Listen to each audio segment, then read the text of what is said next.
Autolite and its 98,000 dealers bring you Mr. Cornell Wilde in tonight's presentation of Suspense.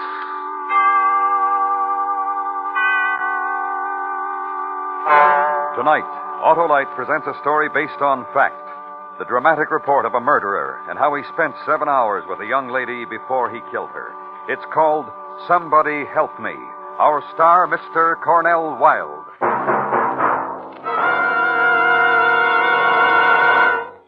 How would you like to feel that you have been responsible for your church, hospital, local YMCA, or other local or national recognized charity sharing in $100,000? Well, you can be if you are one of 25 selected in the huge $100,000 Autolite Family Charity Drawing. Now, here is what Mr. Mortimer Brandt, president of the National Cancer Foundation, says about the Autolite Family Charity Drawing. The Autolite Family Charity Drawing makes it possible for you to provide needed care to the victims of advanced cancer. I sincerely hope that you will designate the National Cancer Foundation as your charity. Friends, don't delay another day. Visit any one or all of these Autolite Family car dealer showrooms. DeSoto, Hudson, Plymouth, Studebaker, Dodge, Willis, Nash, Packard, Kaiser, or Chrysler. Fill out a registration form for the Autolite Family Charity Drawing and be the one to help your favorite church, hospital, or other local or national recognized charity share in $100,000. Sign up tomorrow for sure. And now, Autolite presents transcribed the remarkable characterization of Mr. Cornell Wilde in Somebody Help Me, hoping once again to keep you in suspense.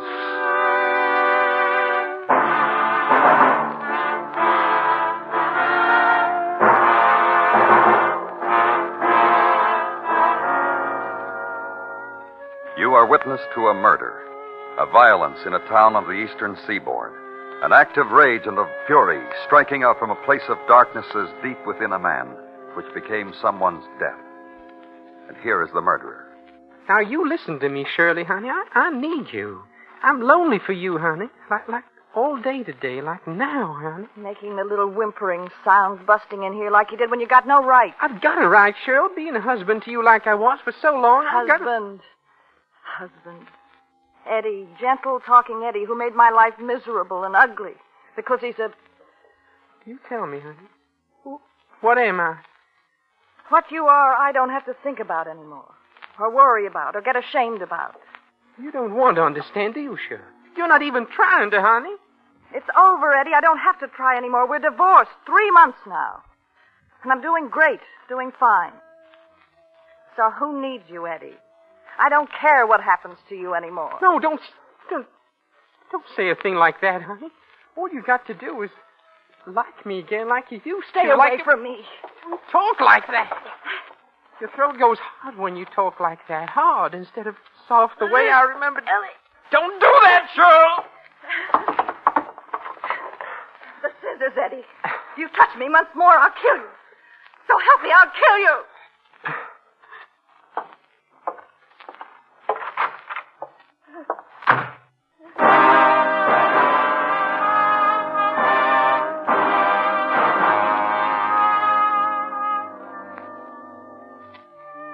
The murderer, who then got into his car and drove through the city, through drifting twilight of early autumn, through the ending of a quiet Sunday, and into a street lined with maple.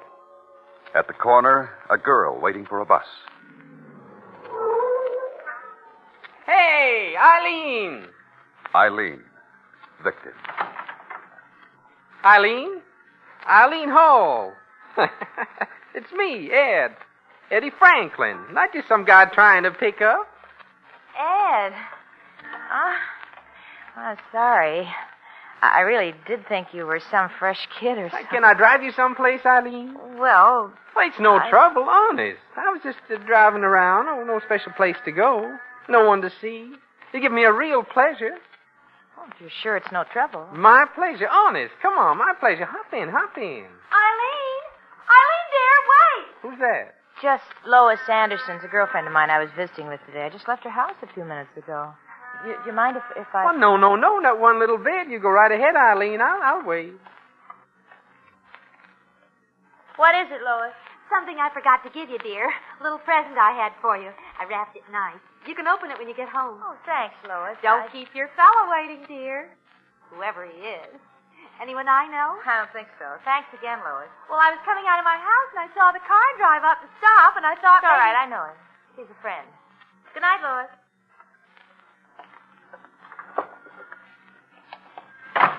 All set? Yes, Ed. Thanks for... Don't mention it. Where to, miss? Well, I was just waiting for the bus to go home. Oh, you have to do that? Go home? No. Not really. I thought I'd get to bed Because early. I was just going to say. Yes? Well, I was just going to say if you don't really have to go home, well... Yes? Well, there's a drive-in up the road, and I thought maybe we'd stop and have a sandwich before... I mean, if you want to, Eileen. It's very sweet of you, Ed. I'd like to. Oh, my pleasure, Eileen.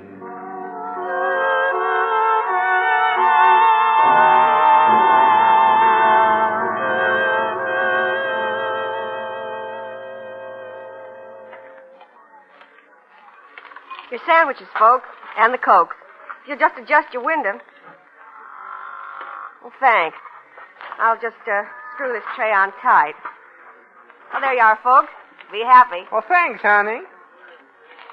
Now, let's see. Now, this is your sandwich, Eileen, and this is mine. You want a straw for your drink? No, thanks. I like to crunch the ice. Ed?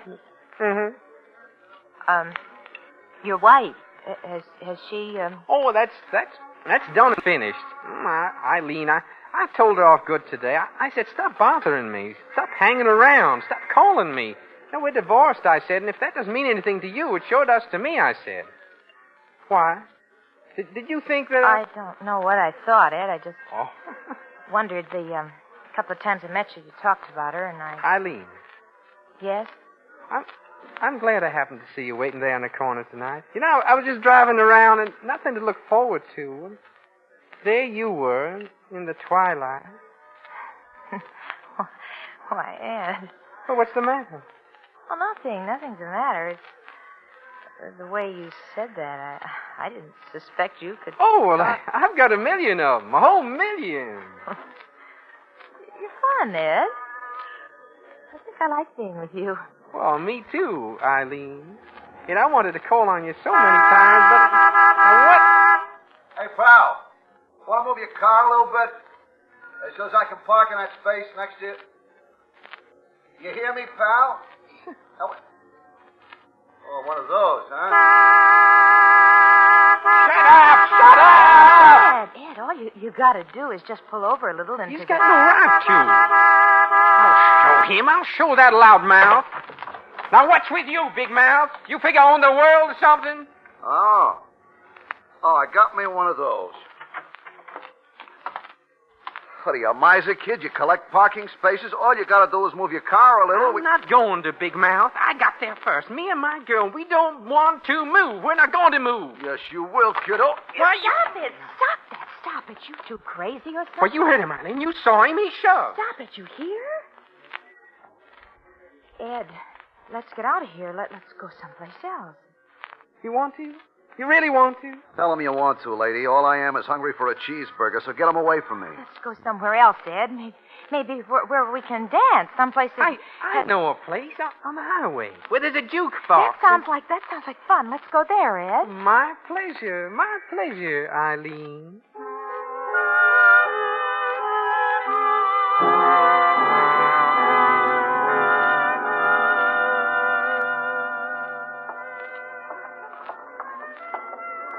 Pardon me, sorry. Can we get through here, please? Can we get through here, please? Says the man. Says the man. Oh, come on. Let the lady and I through here. Lady. Ed. What? Let's get out of here. Let's not... Now listen, you little punk. Let us through here. We want to sit down. Please, Ed. Hi, lady. To you, I'll apologize. Ed. Now listen, you. I'm apologizing. You want to get through? I'll get you through.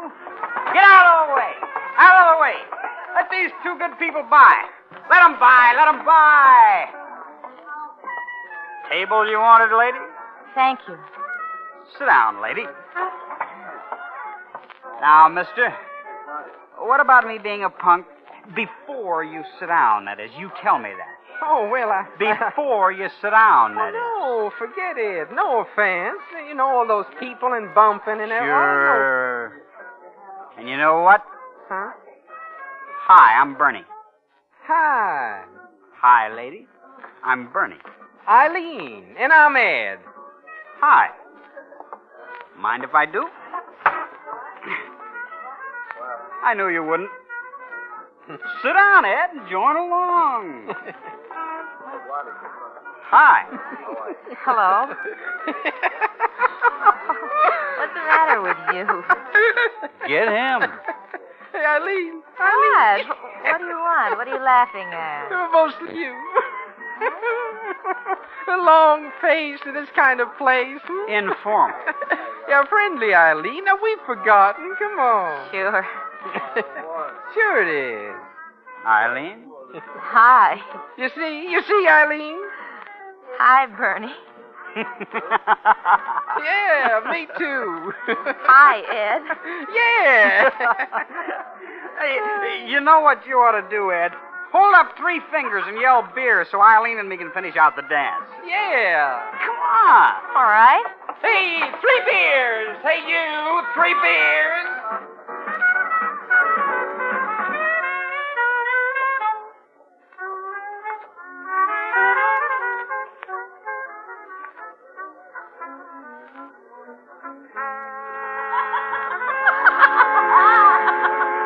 Hey, hi. Hi, Ed.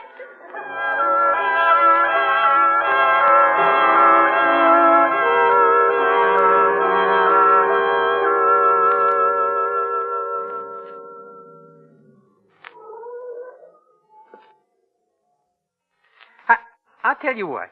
You unroll the window on your side, and I'll unroll the windows on mine, To let the country air in. Yeah, to let the country air in. Like we said. Like we said. Eileen. Uh-huh. No, wait, when you finish. I've finished. You want to talk to me? Oh, that's as right can be. As right can be, that's how right it is. All right, come here. Ed, you drunk? No, I would be, but I'm out with Eileen tonight. And when I lift up a glass, she pulls down my arm, pats my cheek, and says, "Now, Ed." And Eileen. Oh, I had a beer, Ed. Have a good time. I guess. I guess. Uh-huh. I guess, she says. Did you see the way she was dancing? Ed. What? I'm kind of ashamed. Of what? Oh, the kid, Bernie, dancing all his dances with him. I've never done anything like that in my whole life. Oh, come here. Come here. Ed? What's the matter? Look. What's the matter? Nonsense. Now, what? This. Better we go home. No, better we don't, baby. Baby? Me? Baby? Home, Ed. Oh, no. Where you picked me up. You did do that, didn't you? Picked me up. I must have been. What? Out of your mind? Better go home. Oh, no. Now, listen, I'm lonely. I'm lonely. Stay away from me. Come here, you. And all the rest of them. Ed? Come here.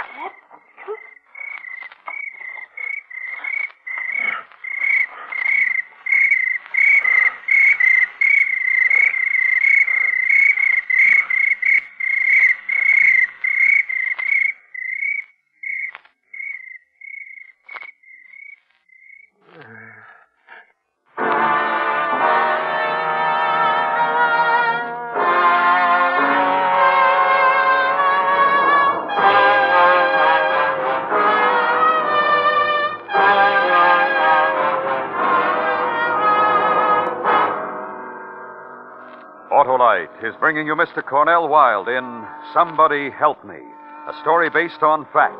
tonight's presentation in radio's outstanding theater of thrills, Suspense.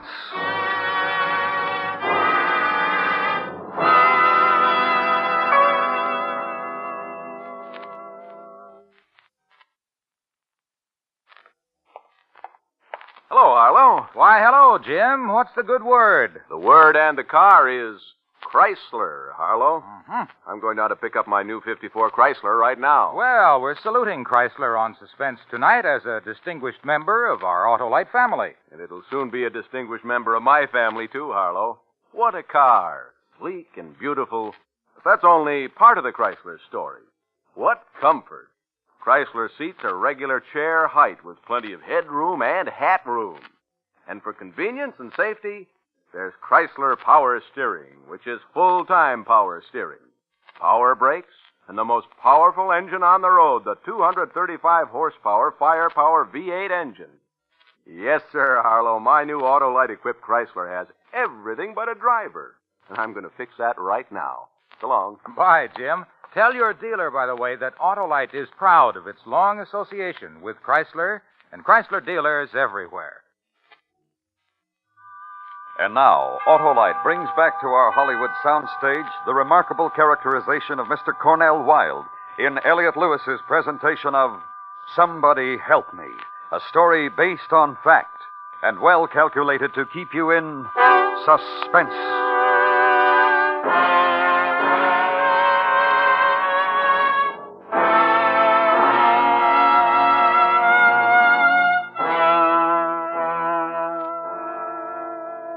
Eileen Hall was missing. 4 days after her disappearance, 2 boys were walking across a field on the outskirts of town and came across a body. Identification was made by fingerprint, and it was established that this was the missing girl. Her friends were questioned, and it became known that 3 men had been interested in Eileen. The first was a corporal at a nearby boot camp.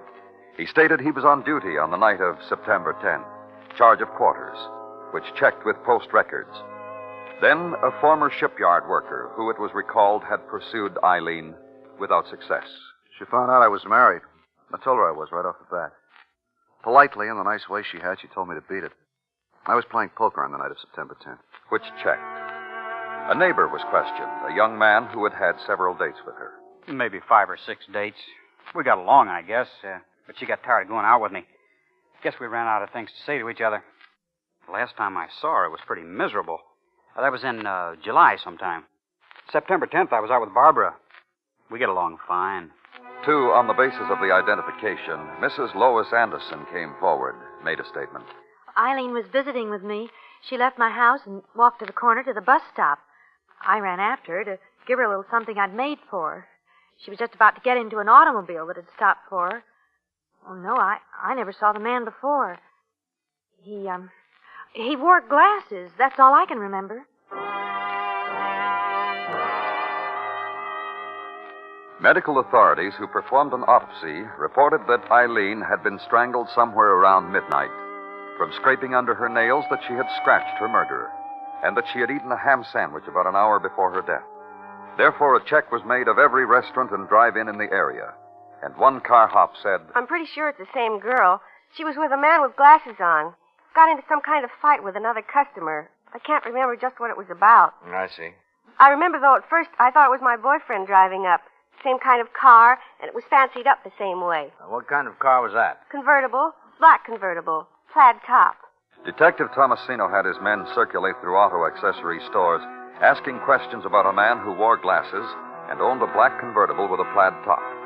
They were told that the description matched that of a man named Ed Franklin, and they furnished the policeman with an address. He moved out when we got divorced. Where'd he go? I don't know. Have you heard from him recently? Oh, a couple of weeks ago. Let me see. 2 Sundays before last? Maybe. I don't know, maybe. Did he act nervous? He acted like he wanted to kill me. Then he was a violent man. I'm lucky. I've taken his last bruise. The former Mrs. Franklin furnished the police with a detailed description. And finally, Ed Franklin was picked up in a cheap rooming house in Seattle, Washington, extradited to the town where the crime was committed. Her name was what? Eileen Hall. I don't know anyone by that name. Gilchrist. Yes, sir? Mrs. Anderson. Now, Mrs. Anderson, is this the man who picked up Eileen Hall? Well, let me rock around here so... You know, the way he was sitting in the car... Well, I don't know. I just don't know. Mister. Yeah, what do you want? She was a very nice girl. Never got into any kind of trouble. Well, hey, what is this? You, recognize this man, Mrs. Anderson? Oh, no, but he might be the man. But I'm not going to put him in jeopardy because I'm not sure it is he. No, I don't recognize him. Oh, all right, thank you.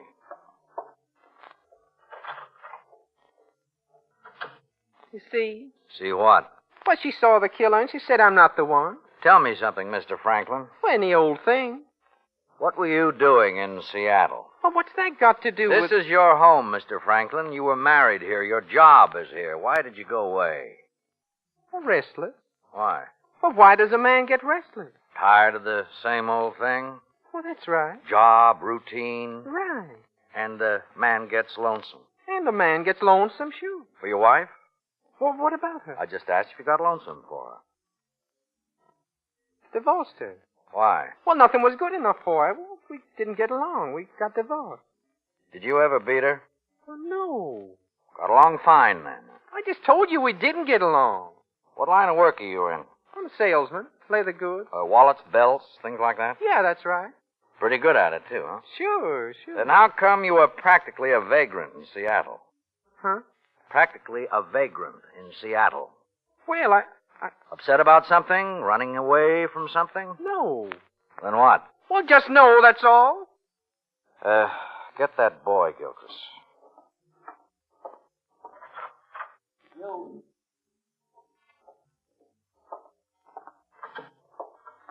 Hey, boy's name is Bernie, Mr. Franklin. You know him? No. What about it, Bernie? It's him. How do you know him, Bernie?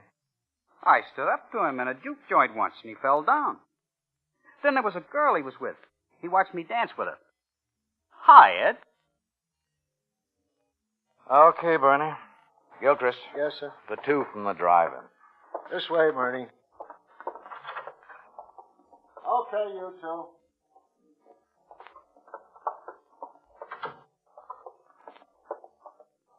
Ever see this man before? Yeah, that's him. Doc's driving. Almost had a fight with him. I served him. Girl with him when you saw him? According to her picture in the paper, the one who was murdered. Yes, sir. Thank you.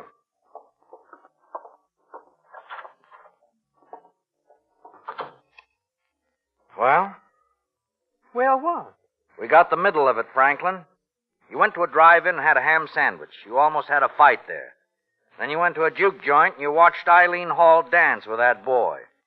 All we need is the beginning and the end. Now, look, I no more killed Eileen than... Well, all right, sure, I knew Eileen, but what does that prove? Nothing, except you said a few minutes ago that you didn't know her. Well, I didn't, not really. Well, she must have known you, else why would she get into your car? I picked her up. Oh, maybe, but I doubt it. I don't think she's the kind of girl who gets picked up. Well, where you been? Every girl gets picked up. Oh? Well, sure, where you been? How did you meet your wife, Franklin? Hey, now, wait a minute, mister. I just asked you a simple question. How did you meet your wife? I'll leave her out of it. Can't do that anymore, Franklin. Can't leave anything out of it. Come in, please. Sit down, please. I was just telling... Hello, Ed. Shirley, honey. You're in a lot of trouble, aren't you? Yes, I am, honey, but don't you worry about it. I'm not going to worry about it, I don't Ed. want you to, honey. I don't want you to worry about anything. I'll get out of this. We'll start all over. What? Oh, boy, am I glad to see you here. Ed. I can handle anything to throw at me now. Ed. Oh, it's true, honey. I'm not going to deny it. I was out with this girl. We went to a drive-in, and we went to a beer place. They had music there. You know, I didn't even dance with her, honey. Ed. I didn't... Take it easy. Will you listen to me? Well, what, honey?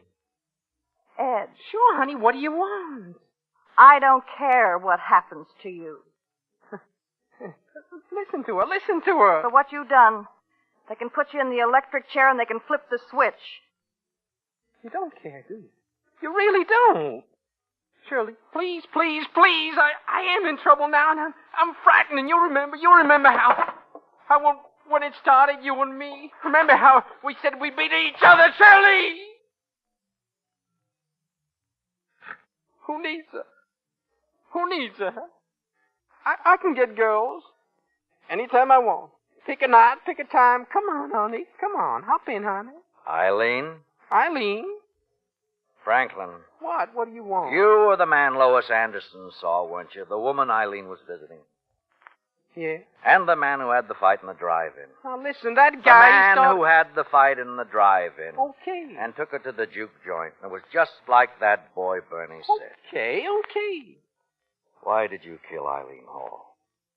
What? Why? What? I'm just like any other guy. I'm a good guy. Well, lonely sometimes, but I'm just like any other guy, not any different. Now, why did I kill her? She was close to me. She wanted to go away, and I got lonesome, so I held on to her forever. You understand? Yeah. For the rest of her life. And listen, that's what a fellow wants from a girl. I'm no different at all.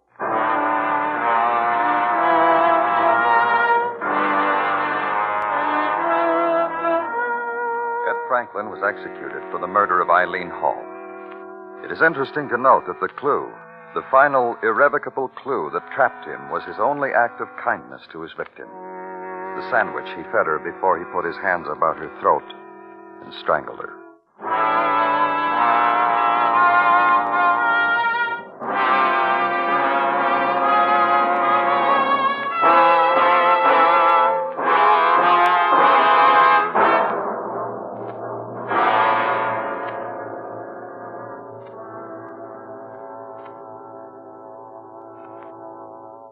Suspense. Presented by Autolite. Tonight's star, Mr. Cornell Wilde. This is Harlow Wilcox again. Remember, you can now do your favorite local or national recognized charity the favor of a lifetime. If you're one of the 25 persons selected in the huge $100,000 Autolite Family Charity Drawing, you can name any recognized charity you wish to receive a big share of $100,000. Those charities can be schools, hospitals, churches, the National Cancer Foundation, or any other local or national recognized charity. So, if you're 18 years or over, visit any or all of the following Autolite Family car dealer showrooms: DeSoto, Hudson, Plymouth, Studebaker, Dodge, Willis, Nash, Packard, Kaiser, or Chrysler. Print your name and address on the registration form and have the car dealer sign it. That's all. Nothing to buy, try, or solve. So sign up tomorrow.